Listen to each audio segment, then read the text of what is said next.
Hey, what's up guys, Rorschach Media here, and today I'm going to review the Sony Xperia U. Launched last year as Sony's lower budget phone of the Sony Next series. It was made to appeal to those people who weren't really looking for an ultra powered and expensive device, just wanted a nice looking smartphone.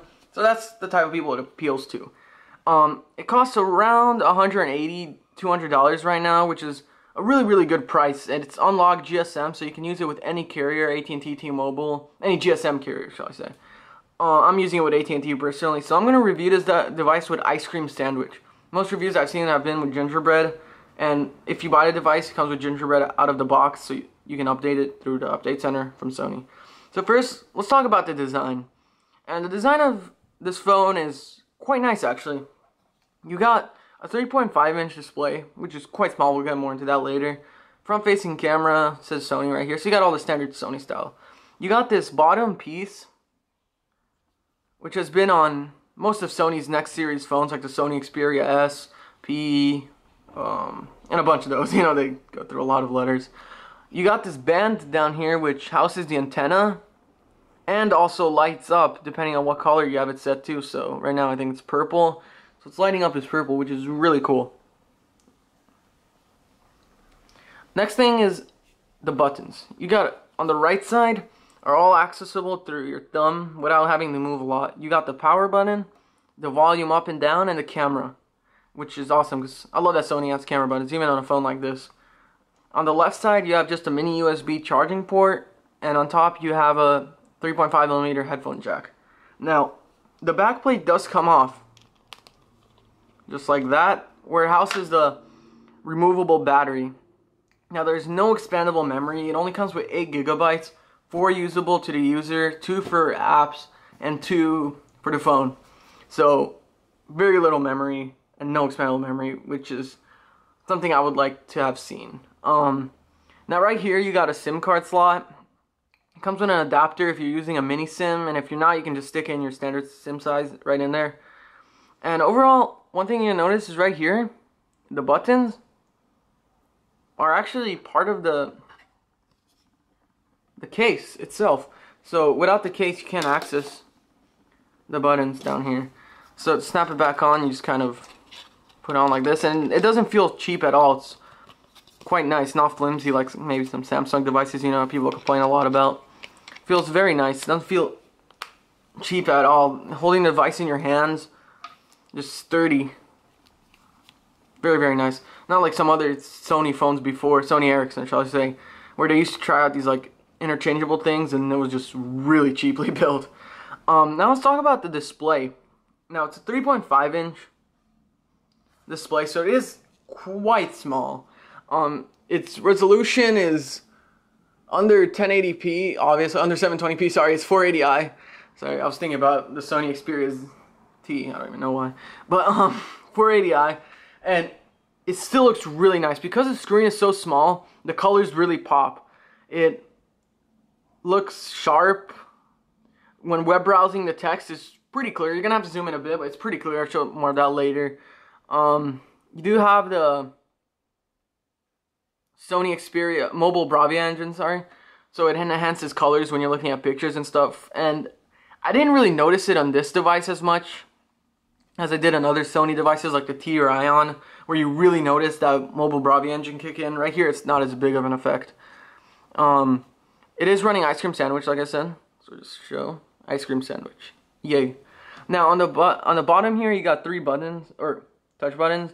You got back, home, hold home for multitask, and this, which accesses on the home screen this little menu up here, or you can just tap. This little menu, which is where you change your wallpapers and your themes. So this is all part of the Sony's Timescape UI interface. And one really cool thing is, so let's say I want the green theme. Emerald, sorry. It's going to change everything to emerald. You see this bottom band here is now emerald. When I go to settings, it's got the emerald theme and everything. So that's really cool. A lot of personalization with this phone, which I really like. And Sony's Xperia Timescape UI really isn't that heavy, and it looks quite elegant. One of my favorite personally.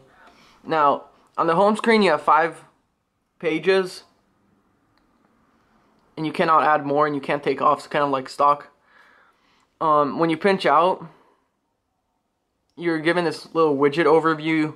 You can do this. I'm personally not a huge fan of this. Don't really see any point to it. But as you can see, as I'm moving through the phone, it's all smooth. No lag going through the home screens. It just works very nice. I got a couple of widgets on here and absolutely no problem. You can go through this.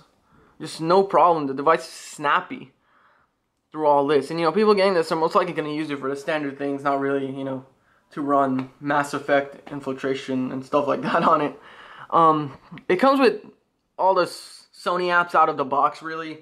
Not much, you know, to complain about there. No user bloatware, since it is an unlocked device. No AT&T and stuff bloatware. You got alarm and clock album, and it comes with Sony's Video Unlimited and stuff, which are all... Oh, actually no, sorry. So you cannot delete Video Unlimited or Music Unlimited, but you can delete some of the other things. Comes with like Twitter, and I don't believe Facebook is either. Yeah, you can't delete Facebook because it has that Xperia Connect or whatever. Never tried it out actually, or I can actually show real quick. So let's say I want to hold down YouTube, you can share it to Facebook from up here, which I never tried. I really don't see the point, but you could do it. So quite cool for them to add features like that. It's, you know, the social phone, as they say. Now, like I said, it doesn't come with too many apps out of the box to take up your memory, because there is only 4 gigabytes usable to the user. So if you do use a lot of apps, download a lot of music and stuff, you're going to be running out of memory quick. So I guess use cloud services. Now, it comes with 2 web browsers when you update to Ice Cream Sandwich. It comes with stock browser and Chrome. So let's get into the browser and see how that handles. Personally use stock browser. And it loads pretty quickly. I mean, it takes me to the Sony page, but as you can see, it loads quite quickly. Let's take a look at the Xperia Z. This is on Wi-Fi. As you can see, not even my bars for Wi-Fi in this room are that strong, and it's loading pretty snappily. And otherwise on 3G, it's still pretty good. You know, you can scroll, as you can see, scrolling quite quick. Now, of course, you do have that checkerboarding. It's not, you know, quad-core device or anything, but it's perfectly usable for web browsing. Pinch to zoom, relatively smooth, no problem at all. Just a very, very nice experience with the web browser, which is one thing I was really surprised with, because I've had some other phones that were, you know, lower budget, lower spec, and web browsing was an area where they really struggled. Here, I don't notice as much of it, so you'll have a pretty nice web browsing experience other than that really tiny 3.5-inch screen. So talking about that, let's go into the text messaging, and this is one area where I have a huge problem. Me personally, I have pretty big hands, and typing on this phone is pretty hard. Now this is a Sony Xperia keyboard, which is customizable colors and stuff, which is pretty cool, and it's a nice keyboard, but as you can see, very, very small. So trying to type, I'll say this day is great. Great. As you can see, misspelled. Great. But the autocorrect is pretty good. Without the autocorrect, I would go crazy using this personally. You do have swipe also, which is cool, but also the letters are really small, so you're going to be missing a lot. This way, using a landscape mode, it's actually quite nice. It's nice and roomy, your fingers could reach across easily, and this is how I notice it's the best way to use it when texting. You see, absolutely no issues like that. I actually type really fast when it's on landscape mode. Now, let's take a look at the camera. It is a 5-megapixel camera, nothing to, you know, go crazy about, but it takes some relatively pretty nice pictures. Now, on how the menu looks, it's that typical Sony style. You can record 720p. Got the camera button, of course. You got a couple different things like scene recognition, normal, front camera, 3D multi-angle, sweep panorama. So it's got some pretty cool things, you know, for a lower budget phone. If you go on normal, you can set like landscape, night mode and stuff like that, change levels, and set up flash and auto red eye fixing. So let's go scene auto, which is what I personally use. So let's try taking some pictures, show you how it is kind of. Camera button, half press to focus, which is really cool, and then hold down. And it takes pictures relatively quick if it focuses. Sometimes it has huge trouble focusing, so it really has a hard time taking a picture. It'll take like 5 seconds, which gets annoying sometimes. And as you can see, if you notice, the band lights up depending, whoops, sorry. It lights up depending on the main color of the picture, which is really cool. So as you can see, it took an alright picture. It catches some nice detail. The flash works pretty good. But overall, nothing to really, you know, go crazy about. It does what it does perfectly fine. Sorry about that. Does what it does perfectly fine.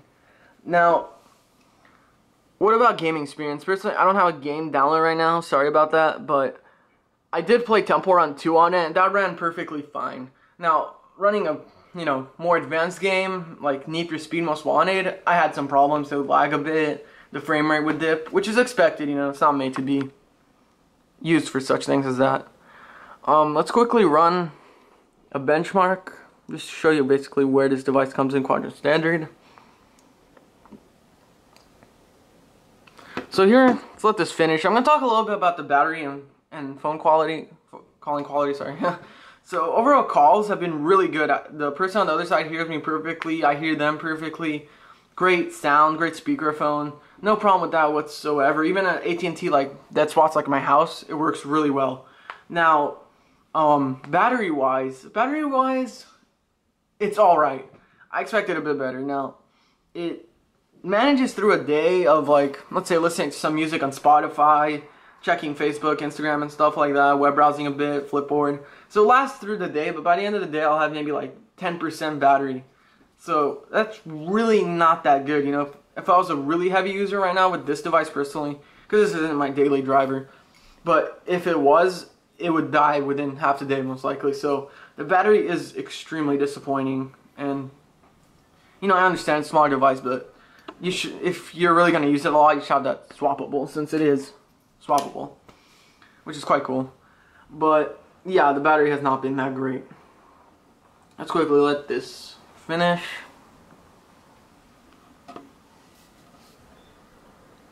But yeah, the display, looking at the display, it's quite nice. The viewing angles are not great, but I personally don't care about viewing angles. Yes. So it scores 2,298, so right above the HTC Desire HD, under the LG Optimus 2X. So yeah, lower budget device, you know. It's not made to compete against like HTC One X or Motorola HX 4G or whatever. It's lower budget. I can see multitask quite snappy. Let's say I want to go here. Quite snappy. Overall, the Sony Xperia U is a pretty nice device for the price. For $180, $200 brand new is very nice. Whether you're going to use it as just a phone without the internet or anything, it'll work great for that. Or if you want to web browse every now and then and, you know, just really don't need an ultra powerful device, it's a great phone. It's got a nice design. I'll have you know, I took it out and a couple people, like my friends, are like, wow, that's really cool how that lights up. It really looks, you know, retro, future style. It's pretty cool. The design's pretty nice by Sony. Overall, nice device. I would recommend buying it if, you know, not a power user, don't really care, stuff like that. If you are a power user, no, I would not recommend this. You know, have to go up to a much better phone. But overall, the verdict is, yes, it's a nice phone. Please comment, like, subscribe. Tell us what you want to see. We want to show you. There's a bunch, you know, of things we can do. A bunch of gameplays coming, more phones. The Sony Xperia Z is coming out, so we'll have unboxing, tons of videos, reviews of that. So, big future with Rorschach Media. Please subscribe. And, yeah, tell us what you want to see. Thank you so much for watching. Hope you enjoyed.